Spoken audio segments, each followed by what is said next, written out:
안녕하세요. 묘시마의 빙의의 비밀 제14회 시작합니다. 이 프로그램은 시청자들이 빙의 현상에 대한 올바른 정보를 얻고 이를 통해 미신과 사실을 구별하기 위해 만들어진 프로그램입니다.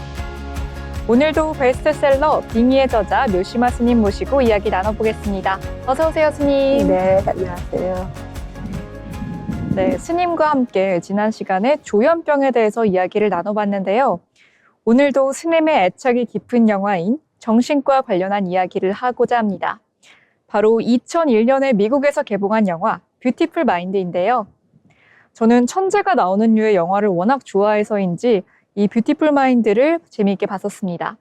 여전히 네이버 영화에서는 평점 무려 9.26점을 기록을 하고 있는 영화이기도 합니다. 정신분열증을 다룬 실화 기반의 내용과 40년대 최고의 엘리트들이 모이는 프린스턴 대학원을 배경으로 하고 있는 영화입니다. 여기서 괴짜 천재인 주인공은 균형 이론의 단서를 발견하게 되는데요.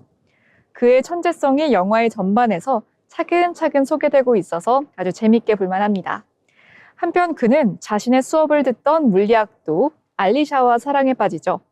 하지만 나중에 병세가 생기면서 점점 소련 스파이가 자신을 미행한다 라는 환청과 환각에 시달리게 되고요. 이러한 정신분열증에 대해서도 다루고 있는 영화입니다.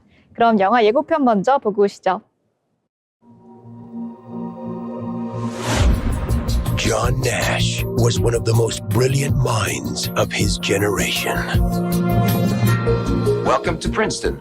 Who among you will be the next Einstein? Find a truly original idea, and it's the only way I will ever distinguish myself. It's the only way I will ever matter. He saw the world Where's Nash? Out there, looking for his original idea. in ways that no one could imagine. This flies in the face of 150 years of theory. Congratulations, John. It's the achievement of a lifetime.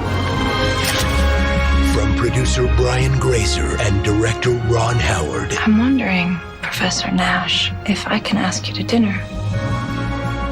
You do eat, don't you?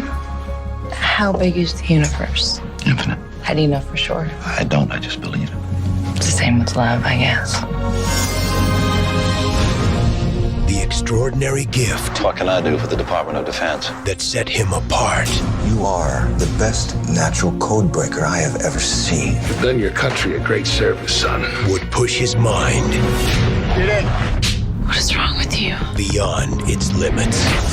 Somebody, help me! John, open the door. Talk to me. Tell me what happened. It didn't happen. This is not what I signed on for. I'm not leaving. Stop! You can't reason your way out of this. Why not? Why can't I? I need to believe that something extraordinary is possible. DreamWorks Pictures, Universal Pictures, and Imagine Entertainment present You have to help me. one man's journey to the greatest discovery of all. You don't know it's real. This is real. Academy Award winner Russell Crowe, Academy Award nominee Ed Harris, and Jennifer Connelly. Perhaps it is good to have a beautiful mind, but an even greater gift is to discover a beautiful heart. A Beautiful Mind. 네, 이렇게 뷰티풀 마인드의 영화 예고편 보고 오셨는데요. 그 무엇보다 중요한 것은 아름다운 마음을 발견하는 것이라는 명대사와 함께 예고편 봤습니다. 그럼 이어서 영화의 이야기를 앞서서 저는 이 영화 천재 영화라고 검색하던 도중에 알게 됐는데요. 정신분열증이 키워드로 있는 만큼 왠지 스님께서는 이 정신과 관련된 영화를 찾아보다가 뷰티풀 마인드를 알게 되지 않으셨을까 이런 생각이 드는데 스님께서는 언제 어떻게 이 영화를 접하게 되셨나요? 제가 2002년에 빙의를 썼잖아요. 네. 근데 그 해가 영화 뷰티풀 마인드가 한국에서 개봉한 해였어요. 정말 운명적이네요. 네. 2001년에 미국에서 개봉을 했고 2002년 2월에 한국에서 개봉을 했는데 제가 2002년 1월에 책이 발간됐습니다. 그래서 그때 이 영화가 개봉하면서 너무 감명 깊게 읽었고 봤고 그다음에 지금은 최근에도 이제 받아서 볼 수가 있잖아요. 네. 소장용으로 받아서 가끔 이제 이 영화를 봅니다. 스님의 이 저서가 발간된 해에 출시가 된 영화라고 하니까 참 더 뜻깊게 느껴질 것 같습니다. 그러면은 스님께서 저는 이 영화를 실화 기반의 영화인지는 사실 모르고 재밌게 봤는데 실화 기반의 영화라고 합니다. 수학자인 주인공 존 내시는 어떤 인물이었고 어떤 이론을 냈고 이런 게 좀 궁금한 것 같습니다. 네. 그래서 설명을 지금 영화 이렇게 예고편을 이제 봤잖아요. 네. 그런데 이 영화는 정말 마음에 울림을 주는 그런 영화였다고 저는 생각을 합니다. 그래서 그 영화의 이제 개요를 보면 아까 아나운서님께서도 미리 이제 말씀하셨지만 1949년 이제 27쪽짜리의 박사 논문 하나로 150년 동안에 지속된 그 경제학 이론을 뒤집고 신경제학의 새로운 그 패러다임을 제시한 그 천재 수학자입니다. 존 내시가. 그래서 이제 1928년에서 2015년에까지 사셨던 그 이야기를 담은 그런 이제 작가가 실비아 네이사라고 하는 그 전기 작가인데, 그래서 뷰티풀 마인드를 원작으로 한 영화입니다. 네. 그 영화를 보면서 존 내시는 실존 인물이잖아요. 실제적인 인물이었고, 그래서 더한 이제 감명이 영화로 뭐 이렇게 만들어진 게 아니라 만들었지만 실존 인물이다. 실제 존재했던 분이고, 그래서 이분이 이제 20세기 유명한 수학자였다고 그랬잖아요. 네. 근데 기존 이제 우리도 이제 게임을 많이 하지만 기존 게임 이론에 대한 이제 새로운 분석으로서 제2의 알베르트 아인슈타인이라고 불리울 정도의 인물이었다. 응?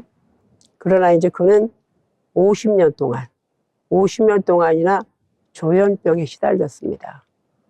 우리가 지난 시간에 조현병에 대한 그 얘기를 나누면서 참 무거운 마음으로 했는데, 지금은 이 영화 이야기를 나오니까 조금 마음이 가볍고 좋습니다.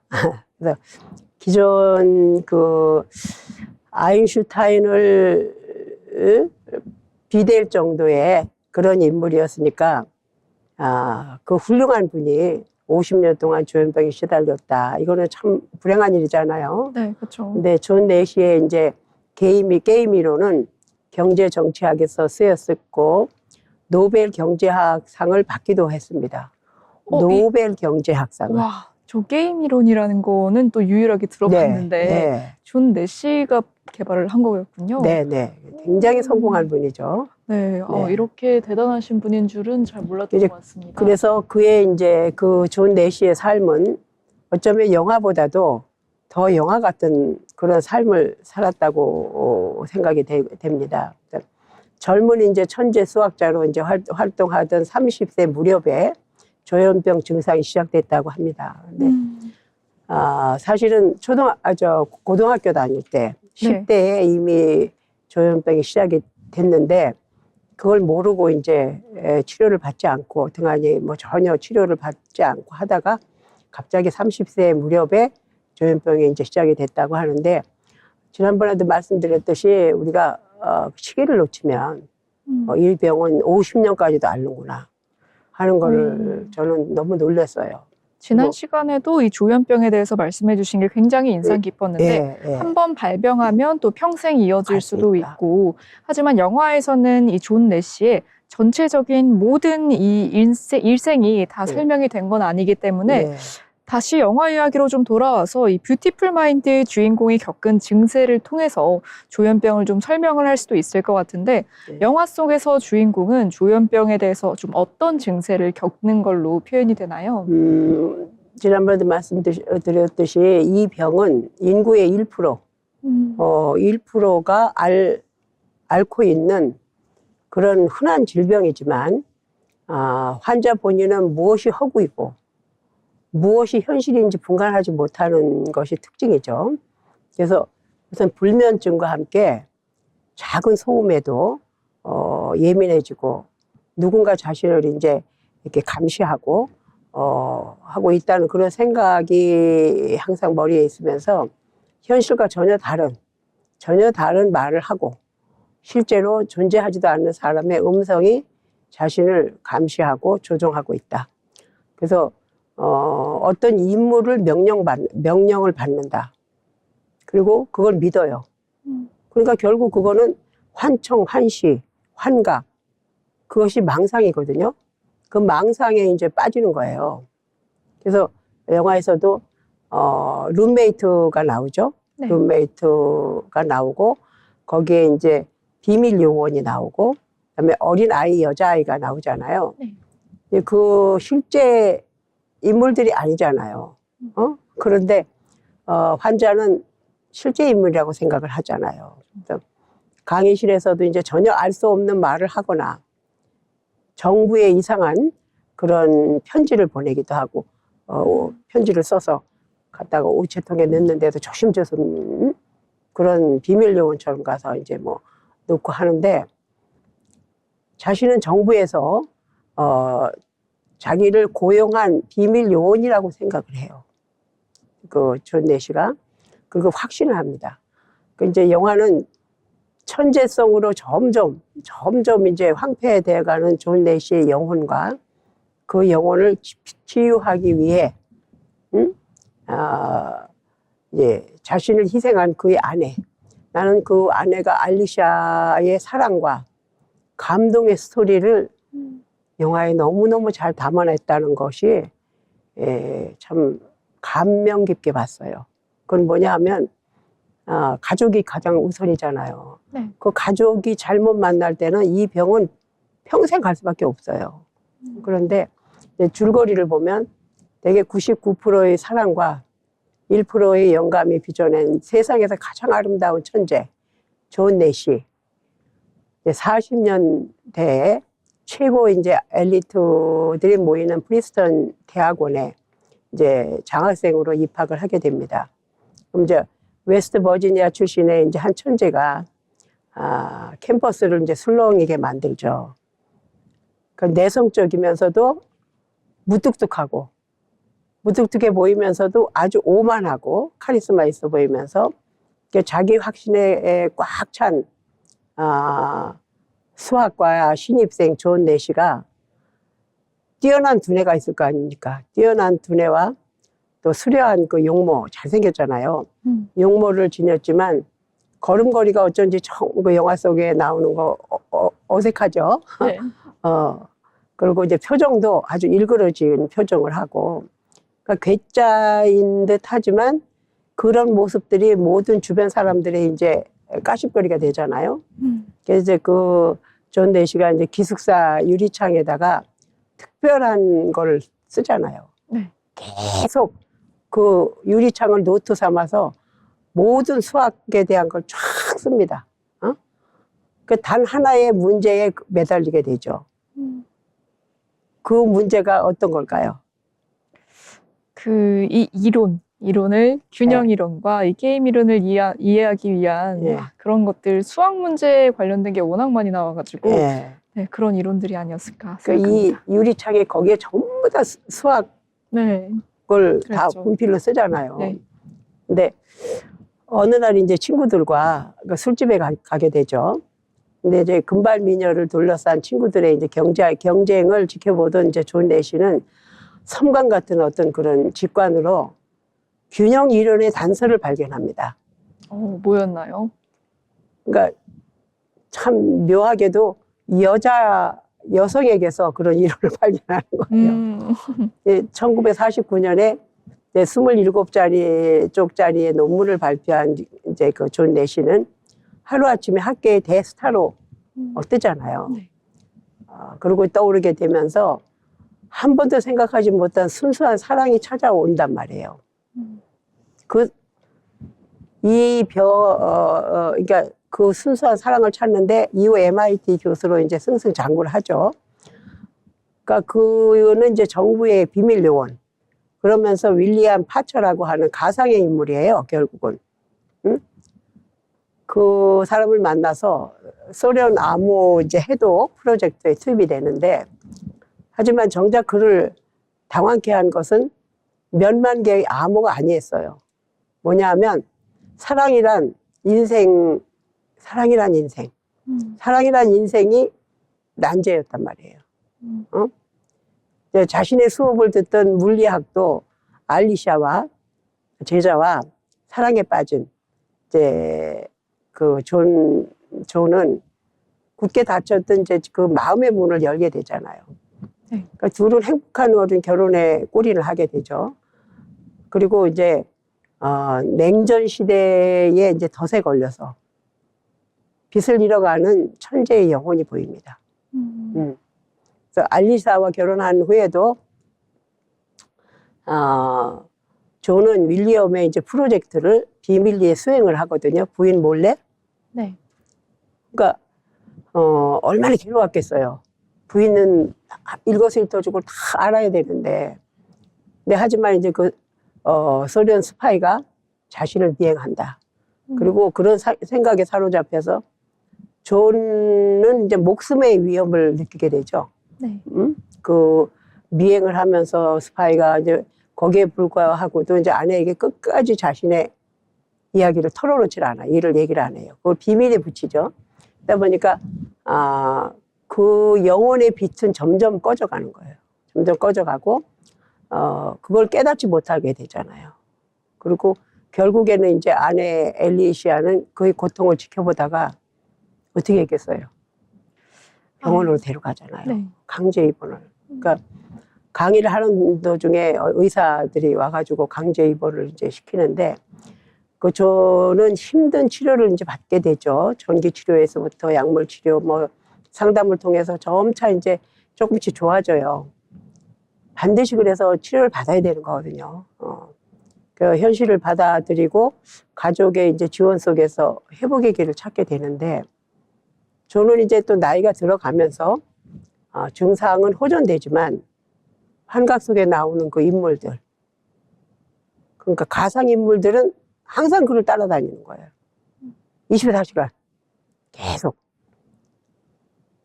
그 룸메이트, 그 다음에 이제 소련 스파이, 그런 사람들이 이제 또 그 룸메이트의 조카라고 하는 한 10살 된 소녀, 네. 그거 와가지고 계속 이제 따라다니니까 얼마나 힘들겠어요.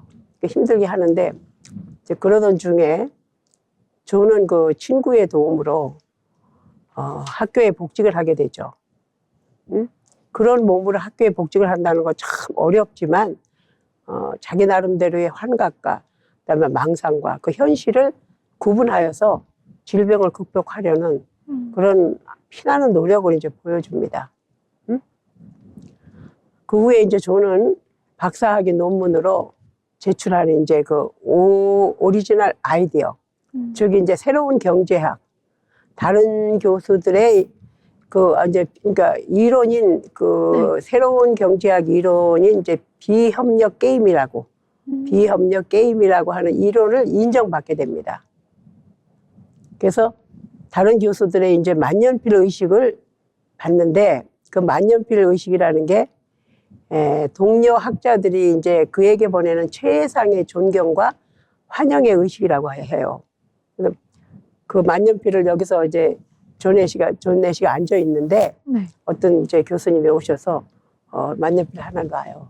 그러니까 그 주변에 있던 모든 그 훌륭한 교수님, 학자분들이 이분을 존경하는 마음으로 만년필을 보따리를 만년필을 놓게 되는 거예요. 그리고 결국은 이제 노벨 경제학상을 수상받게 되는 거죠. 수상을 하게 되는 거예요. 그 순간이 얼마나 드라마틱하고, 저도 그냥 감동의 눈물을 볼 때마다 이제 흘리는데, 그리고 이제 수상 소감을 연설하게 되죠. 저는 이제 자기 앞에 있는 관객석에 있는 엘리샤 아내를 쳐다보면서 감사를 이제 표합니다. 눈으로. 그래서 아내가 있었기에 여러 가지 여기까지 올 수 있었다 하면서 이제 감회의 눈물을 흘리는 그 장면이 굉장히 감동 깊죠.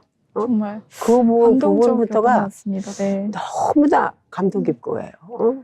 이 존 내시의 이 병을 또 극복하고 네. 교수님들이 또 만년필을 주면서 이렇게 하는 네. 또 모든 게 아내 덕분이라고 돌리는 이런 장면 참 네. 감동적이었고 스님께서도 이 장면이 가장 감동을 받았다라고 좀 말씀을 해주셨습니다.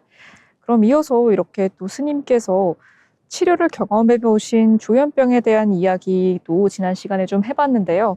이번에는 명대사에 대해서 좀 이야기를 나눠보도록 하겠습니다. 저는 개인적으로 영화에서 이 대사가 좀 인상이 깊더라고요. 가장 위대한 발전은 우리가 사랑받을 자격이 있다는 확신에서 시작된다. 스님께서는 혹시 영화에서 영화를 참 애착 있게 보신 것 네. 같은데 어떤 대사가 가장 기억에 남으신가요? 그 대사 존 내시의 그 수상 소감을 하는 정말 명대사가 가슴에 지금도 그냥 울렁울렁해요. 너무 아름다워서. 저는 언제나 숫자를 믿어왔습니다. 그래서 숫자를 계속 쓰고 온 집안에다 숫자를 쓰잖아요. 그리고 신문을 오려서 갖다 붙이고 또 이제 추론을 이끌어내는 방정식과 논리를 말이죠. 그러나 평생 그것을 연구했지만 저는 묻습니다. 무엇이 진정한 논리입니까? 누가 이성을 결정하는 거죠? 그러니까 이제 저는 그동안 물질적 세계와 형이상학적인 세계, 그다음에 비현실적인 세계에 빠졌으나 이제 돌아왔습니다. 그때 이제 박수를 치고 싶은 거예요. 이제 돌아왔습니다.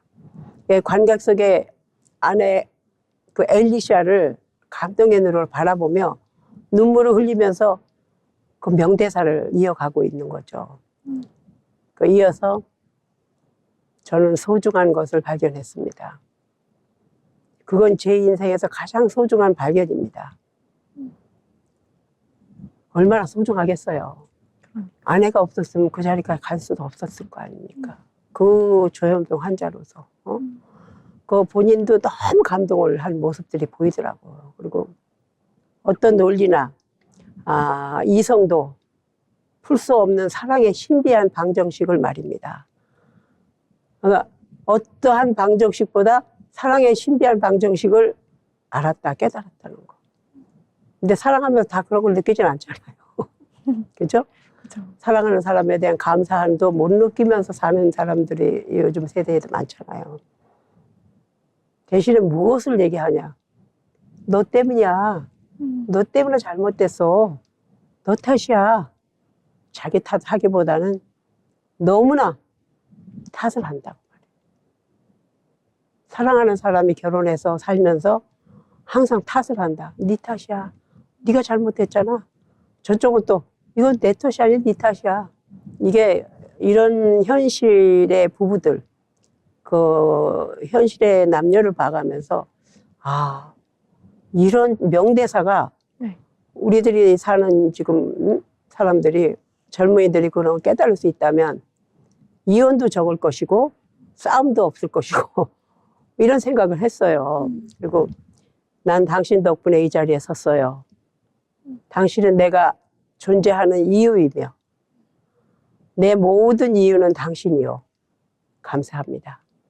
이 명대사가 이 프로를 보고 있는 이 방송을 보고 있는 젊은이들께서 한번 되뇌어 보면 좋겠어요. 스님께서 참 명대사에 대해서 이야기를 해주시고 계시는데요. 그 중에서 이 존 내시가 본인은 형이상학적인 세계에 빠져 있다가 드디어 빠져나오게 되었다. 그리고 이제 돌아왔습니다. 라는 이 구간을 참 마음에 들어 하셨는데 왜 그런지 좀 생각을 해보니까 스님께서 아무래도 빙의에 걸리신 환자들을 치료를 한 만큼 이제 빠져나왔습니다. 이런 말이 또 스님께서 많이 봤던 환자들이 또 감사의 마음을 표하는 그런 순간이 또 생각나서 울컥하지 않으셨나 이런 생각이 듭니다. 또 그것을 그 모든 공을 아내에게 돌리는 걸 보면서도 굉장히 감동을 하셨다라고 하시는데요. 이것도 스님께서 지금까지 늘 강조해 오셨던 가족에 대한 사랑, 이런 것들을 조금 일깨워주는 그런 대사가 아니었나 싶습니다. 그럼 이어서 또 어떤 명대사들이 또 인상 깊으셨나요? 이제 그 명대사는 아까 이제 말씀드린 걸로 이제 가늠을 하고 환각으로 환각. 환각으로 보이는 세 사람의 인물들은 나타났겠어요? 안 나타났겠어요? 안 나타났을 것 같습니다. 나타났어요. 음, 그 환각에서 보이던 룸메이트, 네. 또 소련 어떤 그런 뭐 KGB 뭐 요원 같은 그런 사람, 기분 나쁘게 생겼잖아요, 그죠? 그다음에 그 어린 애기 살살 웃으면서 그 세 사람은 그 시상식에서 따라왔어요. 따라와서 보고 있습니다. 그랬을 때 그 옆에 사람, 그 따라다니는 사람이 환각 속에 보이는데도 놀래지 않고 오로지 그 무시하고 그러면서 명대사를 할 수 있었다는 존 내시의 그 모습을 보면서 아무렇지도 않다. 네가 있어도 아무렇지도 않다는 그걸 보면서 엘리샤와 함께 발걸음을 이제 뗍니다. 근데 계속 따라가잖아요. 근데 처음에 이 병이 시작했을 때는 그런 사람들이 옆에 있을 때 그걸 실제라고 생각을 했잖아요. 실존 무시하지 인물이라고. 못하죠. 네. 님 이제 병을 치료를 하면서 나이가 이제 많이 들어서 정말 노벨상을 타고 많은 분들의 어떤 그 만년빛 세례를 받아가면서 자기가 가장 성공한 때 아니겠어요. 네. 그랬을 때는 이 사람들이 허구다 하는 거를 느끼는 거예요. 그것이 이 영화의 반전이거든요. 옆에서 사람이 따라오는데 그거를 현실로 믿을 수밖에 없잖아요. 그렇죠. 그렇잖아요, 그죠? 네. 근데 존 내시는 계속 그 많은 사람들이 시상하는 시상식에서도 옆에서 낄낄거리고 옆에서 뭐 눈짓을 보내고 하는데도 거기에 동요되지 않고 엘리샤와 함께 발걸음을 떼고 있다. 그것이 너무 훌륭한 거예요. 그러다 보니까 이제 감상편에서 우리가 보면은 제가 감동을 한 내용에 뷰티풀 마인드는 단순한 전기 영화가 아니다. 응? 전기 영화가 아니고 그것은 복잡한 감정과 정신적 고통을 탐구하는 그런 깊이 있는 작품이다. 이런 생각을 했습니다. 그리고 존 내시의 그 천재성과 그가 겪은 정신적 고통, 그가 경험한 환각과 환영, 망상과의 마음, 그리고 그의 가족의 헌신적인 지원은 감동적이고도 현실적입니다. 우리가 지금 조현병을 앓고 있는 사람들이, 가족들이 이 영화를 꼭 보셔야 된다. 꼭 보시고 받아볼 수 있잖아요. 네. 뷰티풀 마인드라고 하는 영화는 우리 이 시대를 살아가고 있는 정신병 환자들, 정신질환 환자들, 빙의 환자들은 반드시 이걸 보게 되면 희망을 갖게 돼 있어요. 그래서 이 영화가 이제 각박한 이 시대를 살고 있는 우리들에게 주는 메시지는 단순히 정신질환을 이해하는 그 문제를 넘어서 인간의 그 회복력과 또한 사랑의 힘에 대한 깊은 통찰을 제공하잖아요. 그리고 정신질환에 대한 묘사, 정신질환, 특히 조현병을 매우 현실적으로 묘사한 작품이거든요. 어떻게 영화에서, 물론 싫어하지만 이렇게 감동적으로 만들어낼 수 있을까? 그다음에 이제 환각과 현실의 경계를 구분하기 어려운 존 내시가 그 상태를 통해서 정신질환을 경험하는 사람들의 고통을 관객들에게 성실하게 전달했다. 이런 생각이 들고, 그 사랑과 헌신, 그 엘리사는 이제 사랑과 헌신을 하잖아요. 결국은 한 번에 이혼을 합니다. 한 번 이혼을 하고 다시 또 재결혼을 하게 되죠. 이혼을 하는 동안에는 존 대시가 정말 노숙자 생활을 하게 됩니다. 여인이 잠시 떠난 사이에. 그 여인의 사랑이 얼마나 중요했던가 하는 걸 생각을 하게 되고, 근데 이제 엘리사는 남편을 지극정성 사랑으로 돌보고 그의 회복을 위하여 끊임없이 노력하는 모습을 보여주잖아요. 네. 근데 마지막 생애를 보면 존 대시는 이제 86세, 나이가 많이 들었죠. 30대에서부터 시작한 병이 86세가 될 때 그의 아내는 이제 82세였어요. 2015년. 네. 2015년 영화가 만들어지고 2002년도에 만들었으니까 꽤 한 10년이 넘은 세월에까지 사진 거죠. 이 영화가 먼저 만들어졌고, 그러니까 5월 23일 날 미국의 뉴저지주 그 턴파이크에서 택시를 타고 이제 가는 도중에 공항에서 내려서 택시가 가드라인하고 충돌하게 됩니다. 그러면서 함께 사망을 하게 됩니다. 그리고 이제 그 이유가 안전벨트를 매질 않아서 아이고. 이 두 분이 차 밖으로 튕겨져 나와서 그래서 사망했다고 합니다. 근데 마지막 이 순간까지 아내 엘리사와 함께 존 내시는 노르웨이 오슬로에서 수학계 노벨상인 아벨상을 그 상의 시상식에 참석한 뒤에 귀국해서 공항에서 자택으로 가던 중에 한날 1시에 교통사고로 사망을 했습니다. 그것도 보면 왜 호사다마라는 얘기가 있잖아요. 네. 이제 이분이 또 수학계 노벨상을 이제 아벨상을 타고 그 좋은 일에 오다가 사고를 당한 것도 네. 호사다마다 좋은 일에 막았기도 하는 이런 생각도 제가 영화를 보면서 생각을 했습니다. 당시 이제 언론에서는 세상의 문을 열어준 부인 엘리샤와 함께 세상을 떠나는 순간에도 그는 그녀와 함께였다.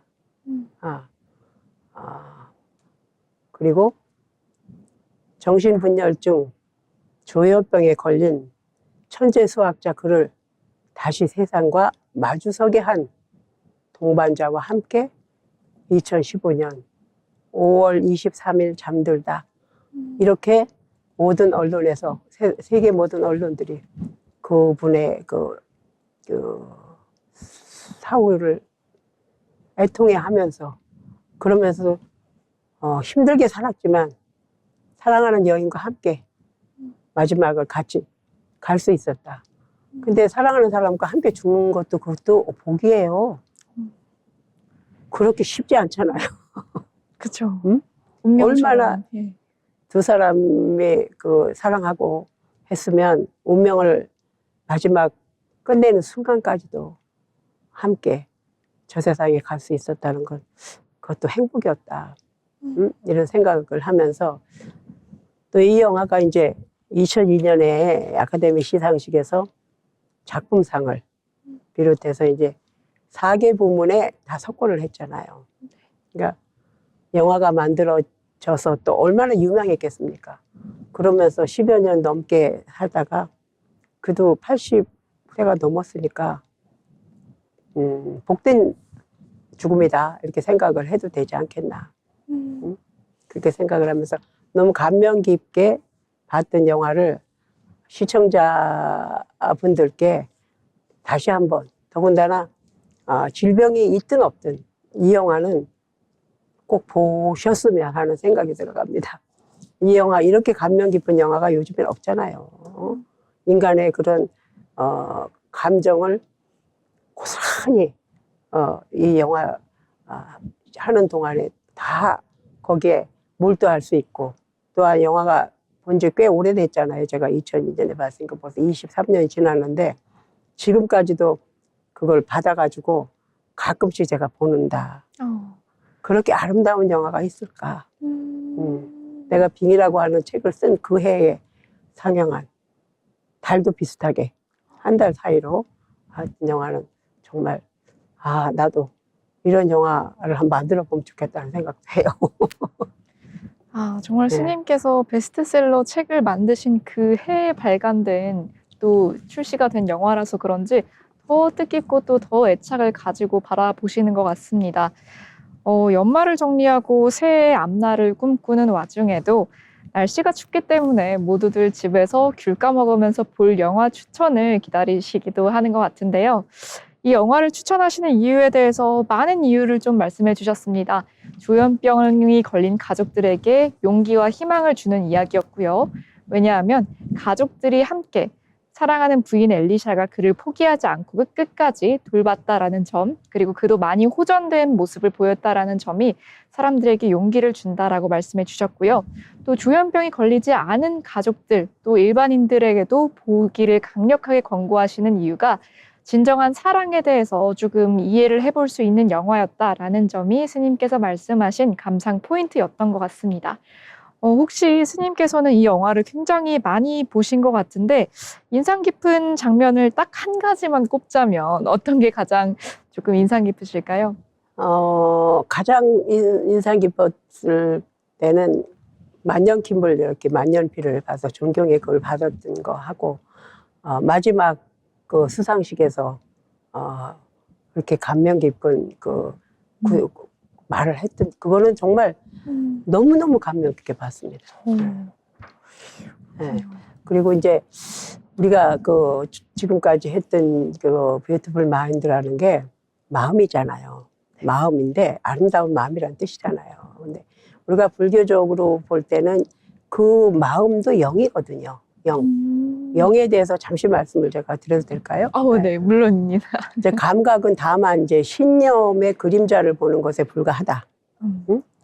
너희들이 이제 영안이 열리어 이 여기에 제가 말씀드리는 거는 영도 스님 지난번에도 잠깐 소개한 그 영도 스님의 어떤 어구에서 제가 이걸 찾았는데 이제 크리스마스 얼마 안 남고 성인의 말씀들이 그리울 때가 마지막이라 하면서 네, 좀 연말이 담아봤어요. 그래서 이제 너희들이 영안이 열리어 영의 모습을 본다 하여도 이건 결코 실제를 본 것이 아니니라. 아까 계속 환각을 봤잖아요. 환상. 네. 감각으로 볼 수 있는 것은 모두 생각의 그림자여서 제일의 적인 실제가 아니니라. 영적 현상에 여러 가지 형태가 있나니 병 앓는 영이 있고 괴로워하는 영도 있고 몸뚱이도 없는 영이 어떤 영은 위장도 없으면서 위병을 앓기도 하고 어떤 영은 심장도 없으면서 심장병을 앓기도 하도다. 그러나 이는 다 미망이니라. 이와 같은 영이 사람에게 접하면 그 사람은 위병을 나타내며 혹은 심장병을 나타내도다. 그러나 아무리 영각에 비치인 영이라도 여러 가지로 괴로워하는 영들은 제일의 실제가 아니다. 모든 것이 그럴 때 신념에서 바로 잡혀 흘러도는 어둠의 그림자니라. 환각 환시가 다 어둠의 그림자라는 얘기입니다. 네. 그 어둠이 겹쳐서 흘러도는 마음은 그 신념이 형태가 되어 헛것으로 나타나느니 비록 어떠한 모양으로 보일지라도 헛것은 끝까지 헛것이라 실제가 될 수 없도다. 너희들은 실제가 아닌 것을 두려워 말라. 두려워하지 말아야 돼. 실제가 아닌 것을 실제인 것처럼 다루지 말라. 실제가 아닌 것에는 실제로서 상대하라. 참이 아닌 것에는 참으로서 상대하라. 가상에 대해서는 실상으로 상대하라. 어둠에 대해서는 빛으로 상대하라.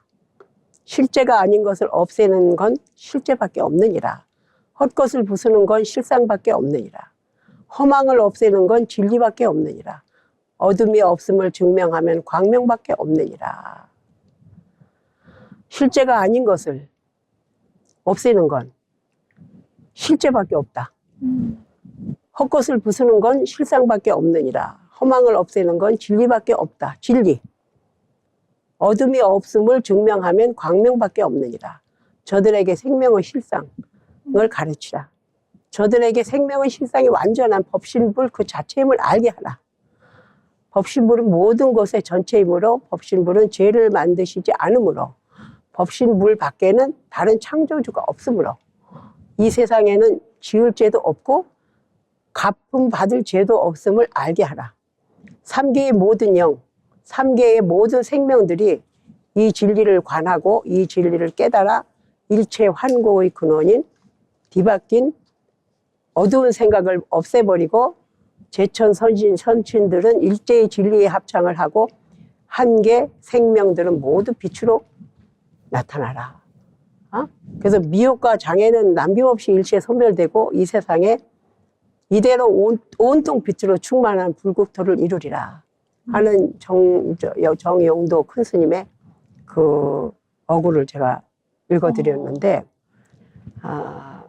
혹시 이 불국토라는 건 뭔가요? 불국토라고 하는 네. 것은 부처님의 법이 넘쳐서 흐르는 땅을 불국토라고 합니다. 네.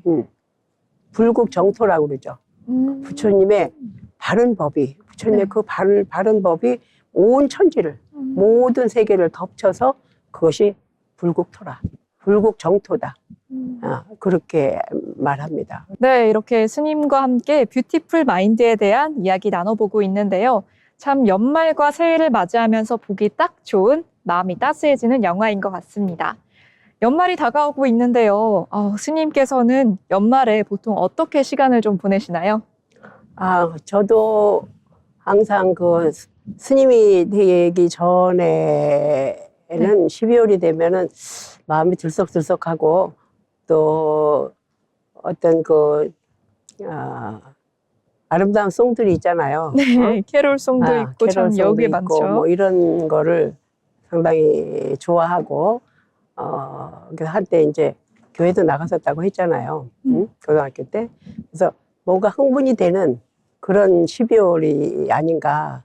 또 눈도 기다려주고 첫눈이 많이 내렸으면 좋겠다는 이런 생각이 듭니다. 그래서 저희 산사에 이제 눈이 많이 오면 그 눈을 뽀독뽀독 밟는 소리를 밟으면서 찬불가도 한번 불러보고 또한 이제 캐롤도 산타 그 노래도 한번 해보고 그렇게 지납니다. 그리고 크리스마스 날은 네. 저도 같이 가족들과 네. 저희 이제 같이 또 손주들하고 네. 같이 어울려서 뭐 특별한 그런 행사도 하고 집에서 하는 그렇게 합니다. 그래서 꼭 종교라고 하면 기독교와 불교 뭐 천주교 다른 게 아니라 다 성인이 오신 달이잖아요. 네.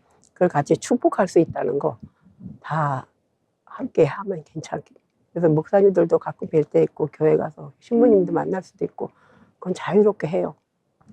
참 스님께서도 이렇게 목사님도 만나고 신부님도 만나고 크리스마스에는 아무래도 성인이 오신 날인 만큼 모두가 마음을 좀 편안하게 먹고 특별하게 보내는 것 같습니다. 그러면은 저희가 영화 이야기로 다시 돌아와서 이 영화가 참 많은 메시지를 주는 그런 영화인 것 같습니다. 스님께서는 어떠한 삶을 살아야 된다라고 좀 생각을 하시나요? 예, 아까 얘기했듯이 이제 대개 우리가 태어나는 모든 존재는 생명이잖아요. 네. 그래서 가장 어려운 네 가지가 있다고 그랬죠. 네. 제가 사람의 몸 받기 어렵다고 그랬잖아요. 그리고 남자의 몸 받기 어렵다고 그랬잖아요. 그리고 세 번째는 부처님과 하나님을 만나기 어렵다. 그러나 그분들을 만났어도 깨닫기 어렵다. 이게 네 가지 어려운 거예요. 그러면 우리가 지금 현대를 살아가면서 어떤 이 가족, 사람과 사람과의 관계에 있어서 항상 서로 축복할 수 있고 서로 배려할 수 있고 서로 사랑할 수 있다는 거. 아까 그 영화도 사랑이잖아요. 배려잖아요. 우리가 이 시대를 살아가는 사람들이 서로 배려라고 하는. 근데 요즘에는 배려가 없어요. 조금 배려가 실종되었죠. 배려가 실종, 배려 실종. 그다음에 뭐 누굴 사랑한다 하는 것도 뭐 어떤 면에서 좁은 사랑을 할 수 있겠죠. 그러나 대승적인 어떤 큰 사랑은 볼 수가 없어요. 근데 그런 것들을 우리가 가득가득 채워서 큰 사람, 그리고 불교가 소위를 대인 만드는 거라고 그랬잖아요. 네. 근데 기독교도 마찬가지예요. 하나님을 믿는 거는 작은 사람을 크게 만들어서 쓰자는 거 아닙니까? 그러면 우리가 같이 사는 부부라도 항상 그저 원망만 하지 말고, 미워하지 말고, 가슴 아픈 소리를 하지 말고, 어떤 얘기를 할 수 있냐? 칭찬을 하고. 여보, 오늘 이제 남편이 출근을 하게 되면, 여보, 오늘 당신이 굉장히 어디가 멋있어. 옷이 참 젠틀해. 당신은 참 멋쟁이야. 이렇게 한마디 해주면 그 남편이 얼마나 좋겠어요. 근데 인상을 빡빡 쓰면서 일찌감치 들어와. 이렇게 하면은 나가는 남편의 마음이 얼마나 마음이 아프겠어요. 들어오게 되면 네. 어떻게 해야 되죠? 그냥 반겨줘요. 10년을 살았든 1년을 살았든 30년을 살았든 50년을 살았든 반겨줄 수 있는 마음. 그리고 좀 사랑을 천천히 길게 갈 수 있는 사랑에 대해서 지난번에 말씀드렸잖아요. 그렇게 한번 살아보고 자식들한테도 볼 수 없잖아요, 잘. 그럼 아이들한테도 그 모습을 보여주고 아이들한테도 야, 너 정말 오늘 크리스마스인데 뭐 어떻게 뭐 이렇게 대화를 걸어보는 거. 그래서 서로가 축복과 사랑과 어떤 배려 이런 거를 이 영화를 보면서 50년 동안 조현병을 앓은 사람이 마지막에 사랑이 아름게 하여튼 교통사고가 났든 네. 갔잖아요. 네. 그런 것을 우리가 하나의 좌우명처럼 생각해 본다면 결국은 사람은 사랑 없이 살 수 없어요. 어떤 사랑이든 부모 자식 간의 사랑이든 부부의 사랑이든 친구의 사랑이든 종교에 대한 사랑이든 사랑이 있어야 되거든요. 사랑하는 마음을 하면 굉장히 더 예뻐질 거예요. 그렇게 이 방송을 보시는 분들이 가는 세월 얼마 남지 않았잖아요. 네. 12월이 이제 며칠 있으면 끝나잖아요. 새로운 한 해가 병원년이 오고 있잖아요. 그럼 병원년은 태양이거든요. 아주 큰 태양이에요. 그래서 병원년 한 해는 엄청난 태양이 빛을 발하는 그런 해기 때문에 혹시 저희 절에는 그 해가 떠오르는 해돋이를 할 수 있는 서울에서 장소입니다. 사랑 없이 살 수 없다라는 말이 모든 걸 관통하는 것 같습니다. 스님께서 또 이어서 기원문을 또 말씀을 해주신다고 하는데요. 한번 같이 들어보도록 하겠습니다. 시청자 여러분들께 한번 기원문을 전달을 해주시면 감사하겠습니다. 네. 자, 같이 할까요? 네. 아니요? 자, 기원문. 살아있는 모든 존재에게 생명을 주시는 어버이신 법신 부처님이시여. 나의 전 존재를 빛나는 영과 온갖 축복으로 가득 채워주소서. 나의 삶은 나의 힘이 아니요 시방 삼세에 항상 계신 법신 부처님의 생명. 내가 하는 일은 내가 행함이 아니요 온 우주 법계에 충만해 계신 법신 부처님의 권능. 우리에게 하늘과 땅의 바른 진리를 전하기 위해 나타나신 법신 부처님이시여. 우리를 인도하고 수호하소서. 나무 관세음보살, 나무 시아본사, 석가모니부. 이렇게 기원문까지 함께 이야기를 나눠보고 하니까 마음이 좀 더 평안해지고 좀 좋은 일이 생길 것 같은 그런 예감이 드는 것 같습니다. 이렇게 스님과 영화 이야기부터 정신질환의 하나인 조현병에 대해서도 지난 시간에 이야기를 나눠봤습니다. 오늘은 뷰티풀 마인드를 가지고 이야기 나눠봤는데요. 30대부터 86세까지 조현병을 앓았던 주인공의 스토리가 참 인상 깊었던 것 같습니다. 스님께서는 사랑 없인 살 수 없다라고 계속 강조하고 계신데요. 이렇게 조현병을 알리는 영화 속에서도 우리는 사랑을 찾을 수 있는 것 같습니다. 평소에 주변에서 아끼는 사람, 사랑하는 사람이 있다면 연말을 맞아서 아낌없이 사랑을 표현하시기 바랍니다. 오늘도 이렇게 스님과 함께 알차고 의미 있는 시간들 한번 가져봤는데요. 다음 시간에도 더 의미 있고 알찬 내용들로 찾아뵙겠습니다. 시청해주신 여러분 고맙습니다.